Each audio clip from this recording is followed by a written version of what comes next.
Oh, hello, great readers. I'm Belchan. I'm Nimakung. I'm Banchan. In this class, I'll read to all of you a part of Ulysses. As.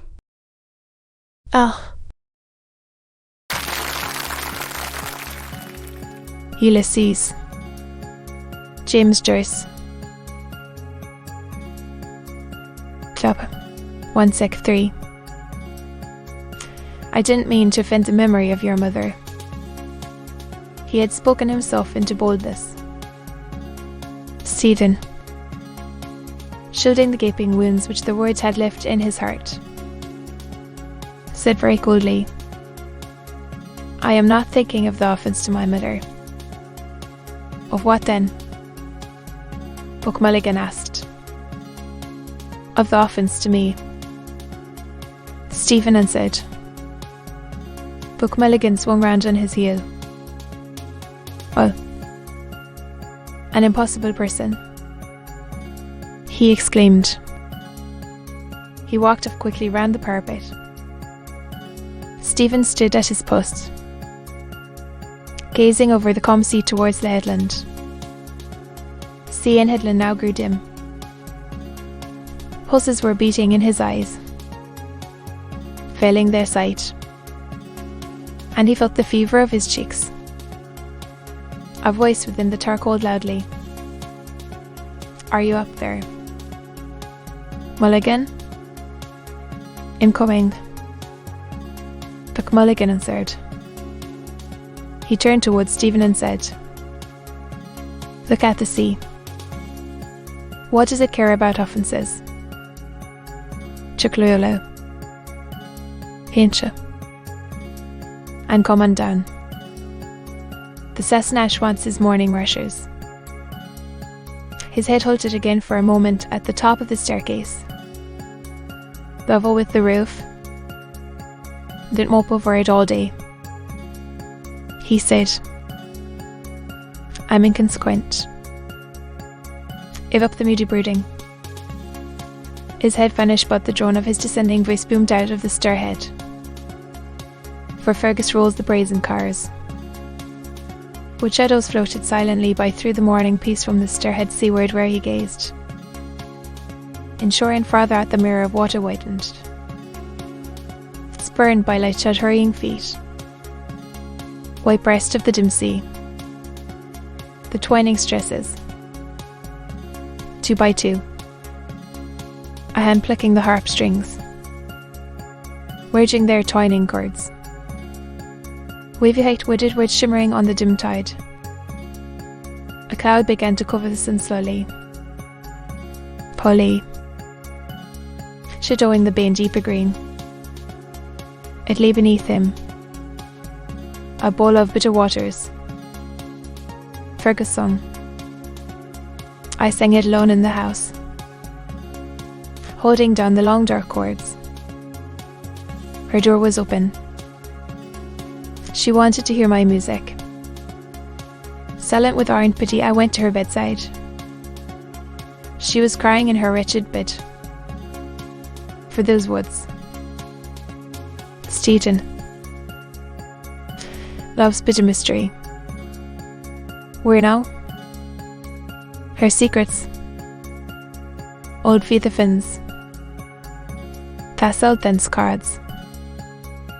Powdered with musk. A gaud of amber beads in her locked drawer. A birdcage hung in the sunny window of her house when she was a girl. It was when he sang. Invisibility. Phantasmal meth. Folded away. Musk perfumed. And no more turn aside and brood.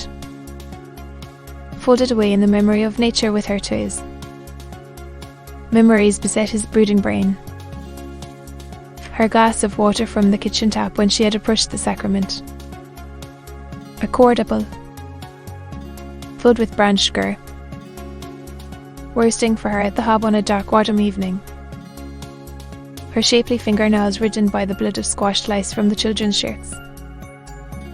In a dream, silently, She had come to him. Her wasted body within its loose scarveclas giving off an odour of wax and rosewood. Her breath bent over him with mute secret words. A faint odour of wooded ashes. Her glazing eyes, staring out of death, to shake and bend my soul. I'm me alone. The ghost candle to light her agony.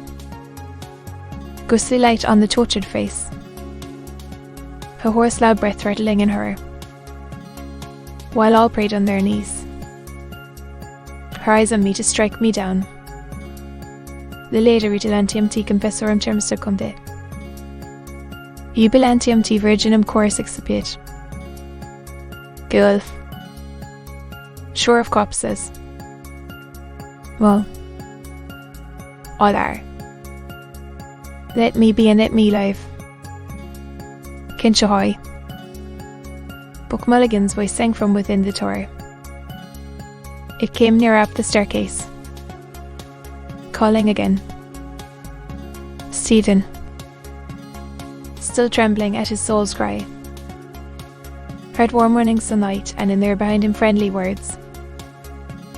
Didless. Come down.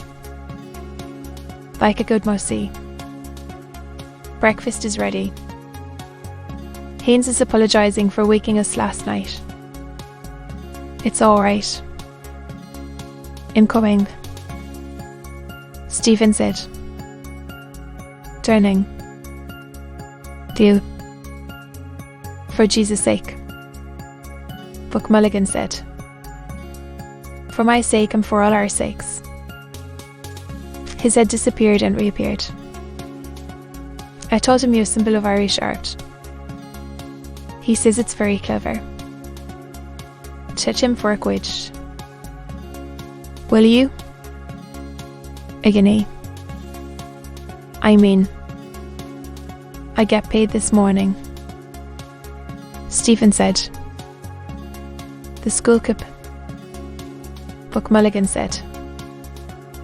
How much? 4 quid. Lend us one. If you want it, Stephen said. 4 shining sovereigns.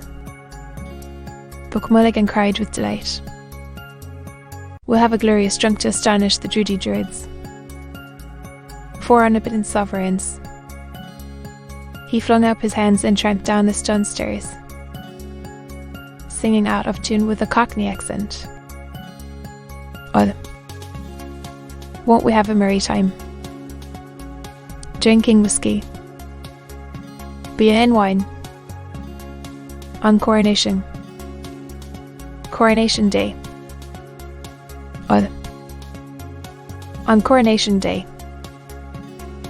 Warm sunshine murrying over the sea. The nickel shiving bull shone, forgotten, on the parapet. Why should I bring it down? Or leave it there all day? Forgotten friendship? He went over to it, held it in his hands a while, feeling its coolness, smelling the clammy flavour of the leather in which the brush was stuck. So I carried the boat of incense then at Congo's. I am another now and yet the same. A servant too. A server of a servant. And fro about the hearth, hiding and revealing its yellow glow. 2 shafts of soft daylight fell across the flagged floor from the high barbicans. Grease floated, turning. We'll be choked, Buck Mulligan said.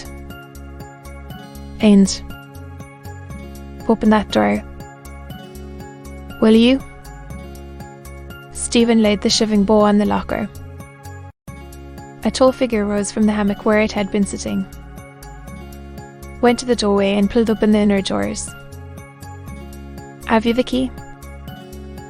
A voice asked. Tidulus has it, Buck Mulligan said. Janie Mac. I'm choked. He howls, without looking up from the fire. Ginch. It's in the lock. Stephen said, coming forward. To be continued.